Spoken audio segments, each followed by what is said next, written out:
ಗೋವಿಂದ. ಇವತ್ತಿನ ವಿಡಿಯೋ ನೀವು ಆಲ್ರೆಡಿ ತಮ್ಮನೆಲ್ಲ ನೋಡಿರ್ತೀರಾ. ನಾವು ತಾಜ್ ಮಹಲ್ಗೆ ಹೋಗಿ ಬಂದಿದ್ವಿ ಮದುವೆ ಆಗಿ ಹೊಸರಲ್ಲಿ. ತುಂಬ ಜನಕ್ಕೆ ಗೊತ್ತಿದ್ದು ಶೂಟ್ ಮಾಡಿಸಿದ್ವಿ ಪೋಸ್ಟ್ ವೆಡ್ಡಿಂಗ್ ಶೂಟು. ನಮ್ಮ ಮದುವೆ ಮೇ ಅಲ್ಲೇ ಆಗಿದ್ದು, ಕೊರೋನಾ ಟೈಮ್ 2021 ಇಬ್ಬರು ಕನಸು ನುಚ್ಚು ನೂರಾಗಿತ್ತು ಅವತ್ತು. ಸೊ ನಾನು 14 ಇಯರ್ಸಿಂದ ಅಮೃತಧಾರೆ ಮೂವಿ ಮತ್ತೆ ಹೇಳಲ್ಲ. ಸೊ ಎಲ್ರಿಗೂ ಗೊತ್ತು, ಅಮೃತಧಾರೆ ಮೂವಿ ಈಸ್ ಮೈ ಸೋಲ್, ನನ್ನ ಪ್ರಾಣ ಮೂವಿ ಅದು. ಅದನ್ನ ತೋರಿಸಿ ತಲೆ ತಿಂದಿದೆ. ಸೊ ಅವ್ರಿಗೆ ಆಲ್ರೆಡಿ ನನ್ನ ಫೋರ್ಸ್ ಮಾಡಿ ಒಂದು 20 ಸರಿ ತೋರಿಸಿದ್ದಾರೆ.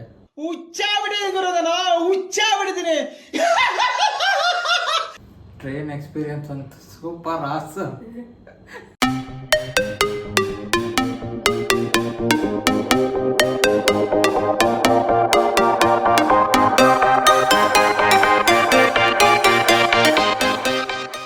ಆಮೇಲೆ ಅವ್ರು ನೋಡ್ದಿರೋಂಗೆಲ್ಲ ನಮ್ಮ ಫೋಟೋಗ್ರಾಫರ್ ನಿಜವಾಗ್ಲೂ ಥ್ಯಾಂಕ್ಸ್ ಹೇಳ್ಬೇಕು. ಎಷ್ಟು ರಿಸ್ಕ್ ಇತ್ತು ಅಲ್ಲಿ ಅಂದರೆ ನಿಜವಾಗ್ಲೂ ಹೆವಿ ರಿಸ್ಕ್ ಇತ್ತು. ತಾಜ್ ಮಹಲ್ ಒಳಗೆ ಫೋಟೋಶೂಟ್ ಮಾಡೋದು, ಆದರೂ ಏನೋ ಒಂದು ಮ್ಯಾನೇಜ್ ಮಾಡಿಕೊಂಡು ವಿಡಿಯೋಸ್ ಆ್ಯಂಡ್ ಫೋಟೋಸ್ ಅಷ್ಟಾದರೂ ತಕ್ಕೊಟ್ರಲ್ಲ, ನಿಜವಾಗ್ಲೂ ಥ್ಯಾಂಕ್ಸ್ ಹೇಳ್ತೀನಿ ನಾನು. ಬಿಕಾಸ್ ಅದೊಂದು ಡ್ರೀಮ್ ಆಗಿತ್ತು. ಒಂದು ದುಡ್ಡು ಖರ್ಚು ಮಾಡಿದ್ದು, ಇನ್ನೊಂದು ಡ್ರೀಮು, ಮತ್ತು ಮೂಮೆಂಟ್ ಬರಲ್ಲ ನಮಗೆ. ಅದು ನಿಜವಾಗ್ಲೂ ಹಂಗಿತ್ತು. ಯಾರಾದರೂ ಫೋಟೋಶೂಟ್ ಪ್ಲ್ಯಾನ್ ಮಾಡ್ತೀರಂದರೆ ಫೋಟೋಗ್ರಾಫರ್ಸ್ನ ಯಾರನ್ನೂ ಕರ್ಕೊಂಡು ಹೋಗಬೇಡಿ, ಅಲ್ಲೇ ಇರ್ತಾರೆ ಫೋಟೋಗ್ರಾಫರ್ಸು. ಅವರಿಗೆ ಒಂದು ಎಕ್ಸ್ಟ್ರಾ 2000-3000 ಕೊಟ್ಟು ಫೋಟೋಸ್ನ ತೆಗೆಸ್ಕೊಡಿ, ಅದೇ ಬೆಟರು. ಆ್ಯಂಡ್ ನಾವು ಸೆಕೆಂಡ್ ಟೈಮ್ ಹೋದಾಗ ಇನ್ನೊಂದೇನಂದ್ರೆ ನಮ್ಮ ಫೋನಲ್ಲೇ ತಗೊಡ್ತಾರೆ. ನಮ್ಮ ಫೋನಲ್ಲೇ ಒಂದು 1/4 ಗಂಟೆ ಏನೋ ತಗೊಟ್ರು. 300 ಇಸ್ಕೊಟ್ರು. ಅದೊಂದು ಒಳ್ಳೆ ಬಿಸ್ನೆಸ್ ಮಾಡ್ಕೊಂಡಿದ್ದಾರೆ ಅಲ್ಲಿ. ನಾನು ಸೇರ್ಕೊಳ್ಳೋಣ ಅಂತ ಕೇಳಿದೆ. ಸೊ ನಾವು ಫಸ್ಟ್ ಟೈಮ್ ಒಂದ್ ದಿನಕ್ಕೆ ಒಬ್ಬರಿಂದ 300 ರೂಪಾಯಿ ಅಂದ್ರೆ ದಿನಕ್ಕೆ ಒಂದು 5-10 ಜನ ಹಿಡಿದ್ರೆ ಮುಗ್ದೇ ಹೋಯ್ತು. ಸೊ ನಾವು ಫಸ್ಟ್ ಟೈಮ್ ಹೋದಾಗ ನಾವು ಒಳಗೆ ಹೋಗ್ಲಿಲ್ಲ ತಾಜ್ ಮಹಲ್ ಒಳಗೆ, ಬಿಕಾಸ್ ಟೈಮ್ ಇರಲಿಲ್ಲ ನಮಗೆ. ಆ್ಯಂಡ್ ಮೈಂಡ್ ಕೂಡ ಹಂಗಿರಲಿಲ್ಲ. ಫುಲ್ಲು ಟೆನ್ಷನಲ್ಲೇ ಫೋಟೋಶೂಟ್ ಮಾಡಿ ಏನೋ ಒಂದು ಖುಷಿ, ಓಕೆ ಒಳಗೆ ಆಯ್ತಲ್ಲ ಅನ್ನೋದು. ಒಂದು 2 hours ಮಾಡಿದ್ವಾ, ಆ ಥರ ರಿಸ್ಕಲ್ಲೇ 2 hours ಪಾಪ ಅವ್ರು 3 ಜನ ಹಿಂದೆ ಬಂದು ಅದೆಲ್ಲ ವೀಡಿಯೋಸ್ ಕ್ಲಿಪ್ ಆ್ಯಡ್ ಮಾಡ್ತಿರ್ತಾರೆ ಮಧ್ಯ ನೋಡಿ ನೀವು. ಸೊ ಬಂದು ಅವರು ಕ್ಲೀನಾಗಿ ಮಾಡಿಕೊಟ್ರು. ಬಟ್ ಅಷ್ಟು ಮಳೆ ಎಲ್ಲ ಬರ್ತಿದ್ರು ತುಂಬಾ ಮಳೆ ನಿಂತೋಗಿತ್ತು. ಮಳೆ ಎಲ್ಲ ಬಂದಿದ್ರು ಹೆವಿ ಶೆಕೆ ಮಾತ್ರ ಹಂಗೆ ಶೆಕೆ ಹೆಂಗಿದೆ ಬಿಕಾಸ್ ಆಗ್ರಾ ಅಲ್ವಾ. ಬಟ್ ಮಳೆ ನಿಂತೋಯ್ತು, ಅದೊಂದು ಮಿರಾಕಲ್ಲು. ನನ್ನ ದೇವರು ಎಲ್ಲೂ ಬಿಡಲ್ಲ ನಮ್ಮನ್ನ. ಅದು ಮೋಡ ಇತ್ತು, ಕ್ಲೈಮೇಟ್ ಇತ್ತು, ಬಟ್ ಮಳೆ ಬರಲಿಲ್ಲ. ಬಿಕಾಸ್ ದೇವ್ರಿಗೆ ಗೊತ್ತಲ್ಲ, ಪ್ಯೂರ್ ಇಂಟೆನ್ಷನಲ್ಲಿ ಏನೇ ಮಾಡಿದ್ರು ಒಂದು ಸ್ವಲ್ಪ ಟೆಸ್ಟ್ ಮಾಡ್ತಾರೆ, ಬಿಟ್ಟರೆ ಅದೇನೂ ಆಗಲ್ಲ. ಹಾಗೆ ಟೆಸ್ಟ್ ಮಾಡಿದ್ರು. ಬಟ್ ಕ್ಲೈಮೇಟ್ ಚೆನ್ನಾಗಿತ್ತು. ಇನ್ನೇನಾದ್ರು ಬಿಸಿಲಿದ್ದರೆ ಇನ್ನೂ ಮಾಡೋಕ್ಕಾಗ್ತಾಯಿರಲಿಲ್ಲ ಅಲ್ಲಿ. ಸೊ ಅದಾಯಿತು. ಒಳಗಡೆ 2 hours ಮಾಡಿಕೊಂಡು ಆಚೆ ಬಂದು ಆ ಡ್ರೆಸ್ ಫುಲ್ ಹೆವಿ ಇತ್ತು. ಅವರು ಬೇಗ ಡ್ರೆಸ್ ಚೇಂಜ್ ಮಾಡ್ಕೊಳ್ಳಿ, ನಾವು ತಾಜ್ ಬ್ಯಾಕ್ಗೆ ಹೋಗೋಣ ಅಂತ ಅಂದರು. ಅಲ್ಲೂ ಬಿಡಲ್ಲ ನಿಮಗೆ. ಕೆಲವೊಂದು ಮೂವೀಸ್ ನೀವು ನೋಡಿದರೆ ತಾಜ್ ಒಳಗೆ ಯಾರೂ ಮಾಡಿಲ್ಲ ಶೂಟು, ಬ್ಯಾಕಲ್ಲಿ ಹೋಗಿ ಮಾಡ್ಕೊತಾರೆ. ಬಿಕಾಸ್ ಎಲ್ಲ ಕಡೆಯಿಂದನೂ ತಾಜ್ ಮಹಲ್ ಅದೇ ಥರ ಕಾಣಿಸೋದ್ರಿಂದ. ಅಂಬಾರಿ ಮೂವಿ ಕ್ಲೈಮ್ಯಾಕ್ಸ್ ಆಗಿರ್ಬೋದು, ಅಮೃತಧಾರೆಯಲ್ಲಿ ಮಾತ್ರ ಅವರು ಆ ಕಾಲದಲ್ಲೇ ಪರ್ಮಿಷನ್ ತೊಗೊಂಡು ಆ ಶೂಟ್ ಮಾಡಿದ್ರು. ಬಟ್ ಸೀರಿಯಲ್ಗಳಲ್ಲಾಗಿ ಕೆಲವೊಂದನ್ನು ನೋಡಿದ್ದೀನಿ. ಅಂಬಾರಿ ಮೂವಿಯಲ್ಲಿ ಮಾಡಿರೋದು ಕ್ಲೈಮ್ಯಾಕ್ಸ್ ಅದು ತಾಜ್ ಬ್ಯಾಕ್ ಅದು ಯಮುನಾ ನದಿ ದಂಡೆ ಇದೆ ಅಲ್ಲಿ. ಸೊ ಅಲ್ಲಿ ಬೋಟಲ್ಲಿ ಕೂಡ ಶೂಟ್ ಮಾಡಿಸ್ತಾರೆ. ಬಟ್ ನಾವು ಹೋದಾಗ ನೀರು ಜಾಸ್ತಿ ಇತ್ತು, ರಿಸ್ಕ್ ಇದೆ ಬೇಡ ಅಂತ ಹೇಳ್ಬಿಟ್ಟು ನಾವು ಹೋಗ್ಲಿಲ್ಲ ಬೋಟಲ್ಲಿ. ಅದು ಇನ್ನೂ ಚೆನ್ನಾಗಿ ಬರ್ತಾ ಇತ್ತು ಬೋಟಲ್ಲಿ ಹೋಗಿ ಶೂಟ್ ಮಾಡಿಸಿದ್ರೆ. ಬಟ್ ನೀರು ಜಾಸ್ತಿ ಹರಿತಿತ್ತು ಅಂದ್ಬಿಟ್ಟು ಹೋಗ್ಲಿಲ್ಲ. ನಾವು ಆಚೆ ಬಂದು ಬ್ರೇಕ್ಫಾಸ್ಟ್ ಎಲ್ಲ ಮಾಡ್ಕೊಂಡ್ವಿ. ಒಂದು 8 o'clock ಏನೋ ಆಗಿತ್ತು. 2 hours ಎಲ್ಲ ಶೂಟ್ ಮುಗಿಸಿ ಆಮೇಲೆ ಮತ್ತೆ ಡ್ರೆಸ್ ಚೇಂಜ್ ಮಾಡಿ ಬ್ರೇಕ್ಫಾಸ್ಟ್ ಮಾಡಿಕೊಂಡು ಮತ್ತೆ ಸ್ಪೆಷಲಿ ಅಲ್ಲೊಂದು ಸ್ಪೆಸಿಫಿಕ್ ಹೋಟೆಲ್ ಇದೆ, ಅಲ್ಲೇ ಮಾಡೋದು ನಾವು. ಅಲ್ಲಿ ನೀವು ತಾಜ್ ರೆಸಾರ್ಟ್ ಏನಿದೆಯಲ್ಲ ಅದ್ರ ಅಪೋಸಿಟ್ ಒಂದಿದೆ ಹೋಟೆಲ್, ಅಲ್ಲಿ ತಿನ್ನಿ ಚೆನ್ನಾಗಿದೆ. ರೆಸ್ಟೋರೆಂಟ್ ಚೆನ್ನಾಗಿದೆ, ನಾವು ಅಲ್ಲೇ ತಿಂದಿರೋದು. ಬಟ್ ಅಲ್ಲಿ ನಮ್ಗೆ ಟೇಸ್ಟ್ ಚೆನ್ನಾಗಿ ಇದಾಯ್ತು, ಅಡ್ಜಸ್ಟ್ ಆಯ್ತು. ಅಟ್ಲೀಸ್ಟ್ ಅಡ್ಜಸ್ಟ್ ಆಯ್ತು. ಎಗ್ ರೈಸ್ ಅವ್ರಿಗೂ ಇಷ್ಟ ಆಯ್ತು. ಬಟ್ ಎಲ್ಲ ಫುಡ್ ಚೆನ್ನಾಗಿರುತ್ತೆ ಅಂತದೇನಿಲ್ಲ. ಬಟ್ ರೈಸ್ ಐಟಮ್ ತಗೊಂಡ್ರೆ ನಿಮಗೆ ಇದ್ರಲ್ಲಿ ಕೊಡ್ತಾರೆ. ನೀವು ನಾರ್ತ್ ಎಲ್ಲೇ ಹೋದ್ರೂ ನಿಮ್ ಬಾಸ್ಮತಿ ರೈಸ್ ಫಿಕ್ಸ್. ರೈಸ್ ಬಿಟ್ಟು ಬೇರೆ ಏನ್ ಬೇಕಾದ್ರೂ ತಗೊಳ್ಳಿ. 2 days ಊಟಕ್ಕೆ ಹೆವಿ ಖರ್ಚಾಗೋಯ್ತು ನಮಗೆ. 6 ಮೆಂಬರ್ ಅಲ್ಲ, 3 ಸತಿ ಊಟ ಹೆವಿ ಖರ್ಚಾಯಿತು. ಬ್ರೇಕ್ಫಾಸ್ಟ್ ಎಲ್ಲ ಮುಗಿಸ್ಕೊಂಡು ನಾವು ಮತ್ತೆ ಕ್ಯಾಬ್ ಮಾಡಿಕೊಂಡು ತಾಜ್ ಬ್ಯಾಕ್ಗೆ ಎಷ್ಟು ಅದಕ್ಕೊಂದು 1.5 hour ಟ್ರಾವೆಲ್ ಮಾಡ್ಬೇಕು ನಾವು ಕ್ಯಾಬಲ್ಲಿ ಬ್ಯಾಕಿಗೆ ಹೋಗೋಕ್ಕೆ ಟ್ಯಾಚ್ಗೆ. ಸೊ ಅಲ್ಲಿ ಹೋದ್ವಿ, ಸಮಥಿಂಗ್ ಆಟೋ ಥರನೋ ಏನೋ ಇತ್ತು ಅಲ್ಲ, ಮತ್ತೆ ಕ್ಯಾಬ್ ಇಳಿಸಿ ಅಲ್ಲಿಂದ ಮತ್ತೆ ಆಟೋ ಒಳಗಡೆಗೆ ಮತ್ತೆ ಗೇಟ್ ಒಳಗಡೆಯಿಂದ ಒಳಗೆ ಹೋಗ್ಬೇಕು ಅಂತಂದ್ರೆ ಇನ್ನೊಂದು ವೆಹಿಕಲ್ ಮಾಡಬೇಕು, ಅದು ಎಲೆಕ್ಟ್ರಿಕ್ ಇದು ಏನಂತಾರೆ ಆಟೋ. ಅಲ್ಲಿಂದ ಹೋಗಿ ಮತ್ತೆ ಅಲ್ಲಿ ರಿಕ್ವೆಸ್ಟ್ ಮಾಡಿಕೊಂಡು ಅಯ್ಯೋ ಒಂದು ಹಾಫ್ ಆನ್ ಅವರ್ ಬಿಡಿ ಮಾಡ್ಕೊಂಡ್ಬಂದ್ಬಿಡ್ತೀವಿ ಅಂತ ಬಿಡಲೇ ಇಲ್ಲ. ಆಮೇಲೆ ಮತ್ತೆ 500 ಕೊಡ್ತೀವಿ ಹಾಫ್ ಆನ್ ಅವರ್ ಬಿಡಿ ಅನ್ನೋಕ್ಕೆ.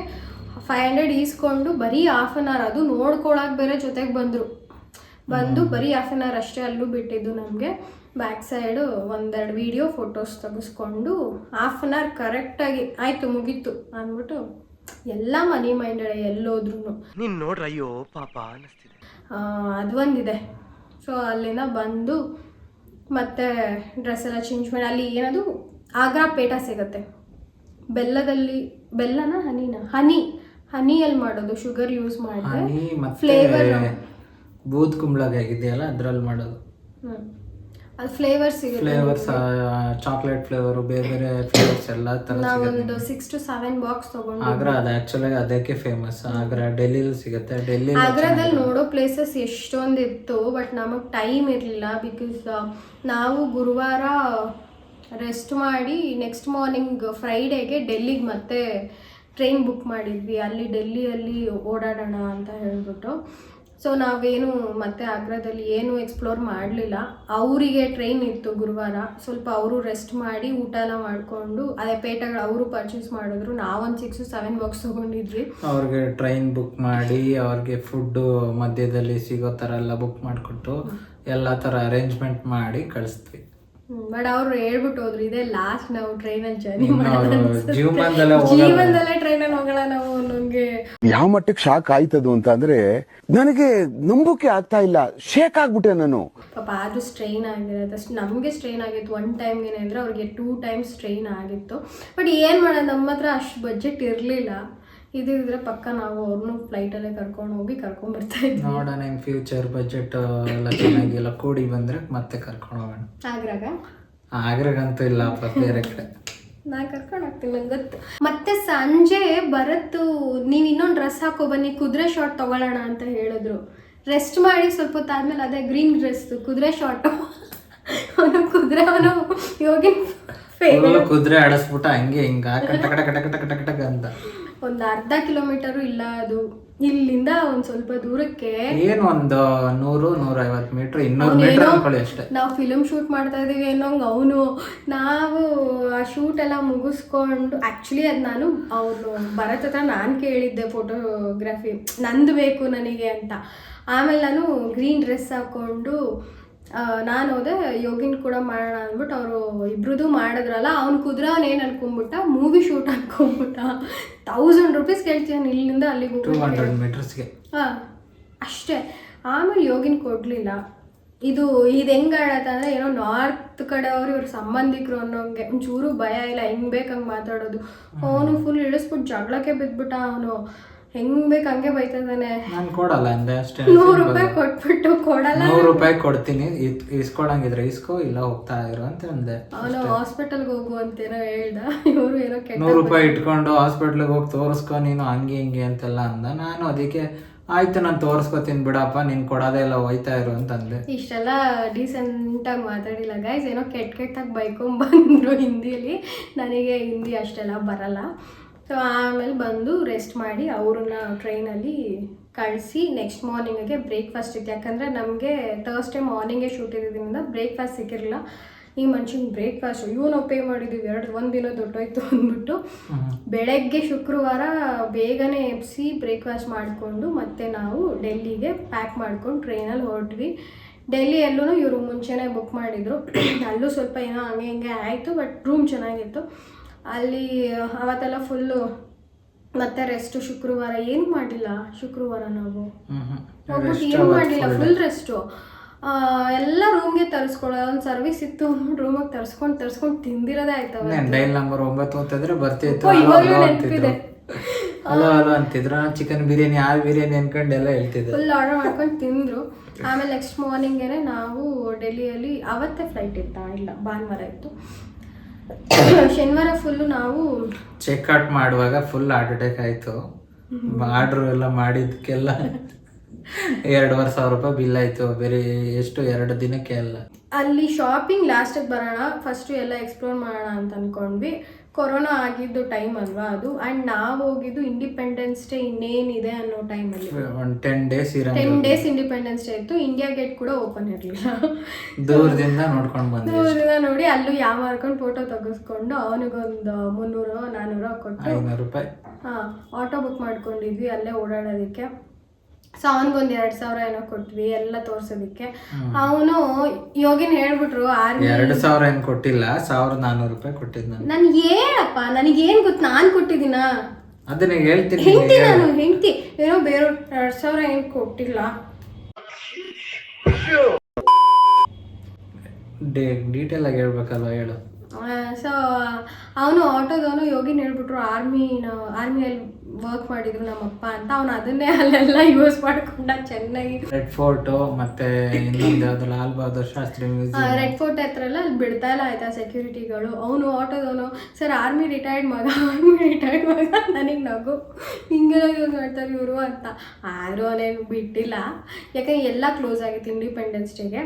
ನಾವು ಏನೂ ನೋಡಿಲ್ಲ ಅವತ್ತು. ಇನ್ಫ್ಯಾಕ್ಟ್ ಹೇಳಬೇಕು ಅಂದ್ರೆ ಅದು ಯಾವ್ದಾದ್ರು 3 Idiots ನೋಡಿದ್ವಿ ಅಷ್ಟೇನೆ. 3 Idiots ಮೂವಿ ತೆಗ್ದಿದ್ರೇನೋ ಒಂದು ಮೆಟ್ಲುಗಳಿತ್ತು 4, ಅದು ನೋಡಿದ್ವಿ.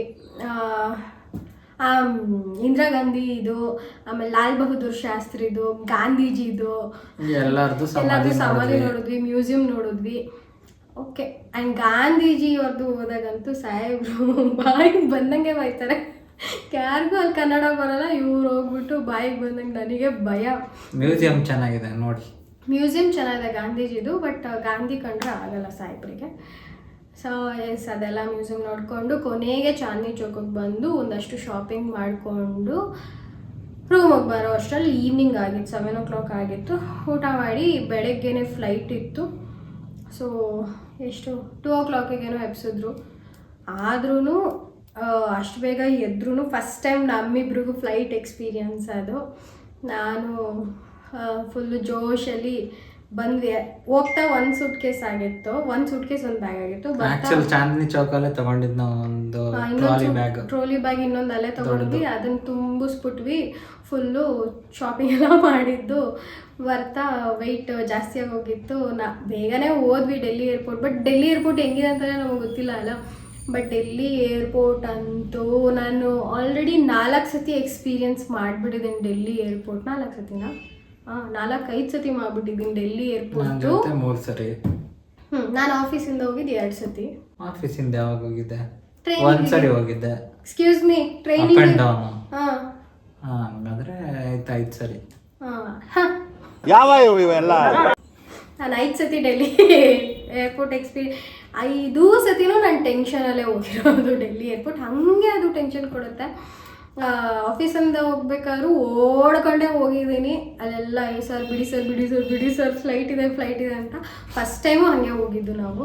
ಫಸ್ಟ್ ಟೈಮು ವೆಯ್ಟ್ ಜಾಸ್ತಿ ಆಗಿಬಿಟ್ಟು 9,000 ಪೇ ಮಾಡೋಕ್ಕೆ ಹೇಳಿದ್ರು. ಇನ್ನು ಆವಾಗ 4 ಗಂಟೆ ಏನೋ ಟೈಮು.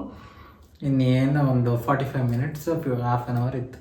ನಮ್ಮ ಹತ್ರ ಅಷ್ಟಿಲ್ಲ, ಎಲ್ಲ ಖರ್ಚಾಗ್ಬಿಟ್ಟಿದೆ ಪಾಪ. ಯೋಗಿನ ಹತ್ರ ಒಂದು 4,000 ಏನೋ ಇತ್ತು. ಆದರೂ ಏನೇನೋ ಸರ್ಕಸ್ ಮಾಡಿದ್ವಿ. ನಾರ್ತಿ ನನ್ನ ಮಕ್ಕಳು ಇದ್ದಾರಲ್ಲ, ಬೇಕಾದರೆ ವಿಡಿಯೋ ಏನು ಮಾಡ್ತಾರೋ ಮಾಡ್ಕೊಳ್ಳಿ. ನಾರ್ತಿ ನನ್ನ ಮಕ್ಳಿಗೆ ಮಾತ್ರ ಹೆಲ್ಪ್ ಮಾಡಬಾರ್ದು. ಹೆಲ್ಪ್ ಕೇಳಬಾರ್ದು ಅವ್ರ ಹತ್ರ. ಫ್ರೀಯಾಗಿದ್ದಾರೆ. ನಮ್ಮದೊಂದು ಲಗೇಜ್ ತೊಗೊಳ್ಳಿ, ಅಲ್ಲಿ ನಾವು ಪಿಕಪ್ ಮಾಡ್ಕೋತೀವಿ ಅಂತಂದರೆ ರೆಡಿನೇ ಇಲ್ಲ ಯಾವನೂ. ಇಲ್ಲಿ ಬರ್ತಾರೆ ನಮ್ಮ ಹೆಲ್ಪ್ ಕೇಳೋಕ್ಕೆ. ನಿಜವಾಗ್ಲೂ ಅವತ್ತು ಎಷ್ಟು ಬೇಜಾರಾಯಿತು ಅಂದರೆ, ಆಮೇಲೆ ನಮ್ಮ ಅಪ್ಪಂಗೆ ಕಾಲ್ ಮಾಡಿ ಅಷ್ಟೊತ್ತಲ್ಲಿ 4 o'clock ಮಲಗಿದ್ರು. ಅರ್ಜೆಂಟು 5,000 ಬೇಕು ಅಂತ ಹಾಕಿಸ್ಕೊಂಡು ಇವ್ರ ಫ್ರೆಂಡಿಗೂ ಕಾಲ್ ಮಾಡಿದ್ರು. Obviously friends. ಓಕೆ. ಸೊ ಅಪ್ಪನೇ ಹಾಕಿದ್ರು. ಅಲ್ಲಿಂದ 55 ಗೇಟ್ ನಂಬರು 53ನಾ 35. ಸ್ಪೈಸ್ ಜೆಟ್ ಬುಕ್ ಮಾಡಿದ್ದು. ಯಾಕಂದ್ರೆ ಎಲ್ಲ ಬಜೆಟ್ ಕಮ್ಮಿ ಇತ್ತಲ್ಲ, ಸ್ಪೈಸ್ ಜೆಟ್ ಬುಕ್ ಮಾಡಿದ್ರು. ಸೊ ನಾನು ಕೆಂಬಸ್ ಇದ್ದಂಗೆ ಅದು. ಇವಾಗ ಹೇಳೋದು ಅದೇ ಫಸ್ಟ್ ಟೈಮಿಗೆ ಅದೇ ಚೆನ್ನಾಗಿತ್ತು ಸ್ಪೈಸ್ ಜೆಟ್. ಬಟ್ ಇವಾಗ ಎಷ್ಟೋ ಪರವಾಗಿಲ್ಲ ಅದು ಕಂಪೇರ್ ಮಾಡಿ. ಇವಾಗ ನಾನು ಉದಯರಂಗ ಬಸ್ ಅಂತೀನಿ ಅದನ್ನು. ಹಂಗೆ ಇರೋದು. ಯಾಕಂದರೆ ಫುಲ್ಲು ವಿಸ್ತಾರಲ್ಲೆಲ್ಲ ಓಡಾಡ್ಬಿಟ್ಟು ಮ್ಯಾಚ್ ಆಗಲ್ಲ ಅದಕ್ಕೆ. ಸೊ ಅಲ್ಲಿ 55 ನಂಬರ್ ಗೇಟಿಗೆ ಓಡಿರೋದು ಇಬ್ರು. ಅಲ್ಲಿ ಬೇರೆ ಸೆಕ್ಯೂರಿಟಿ ಚೆಕ್ ಇನ್ 55 ಕಣೋ, ನಂಗೆ ನೆನಪಿದೆ. 35 ಸೆಕೆಂಡ್ ಟೈಮ್ ಹೇಳ್ತಾ ಇದೀಯಾ ನೀನು? 35 ಹಂಗಾದ್ರೆ ಇದ್ದ ಅನ್ಸುತ್ತೆ ವಿಸ್ತಾರ. ಹೌದು, ಸೆಕೆಂಡ್ ಟೈಮ್ ಹೇಳ್ತಾ ಇದೀಯಾ ನೀನು? 55.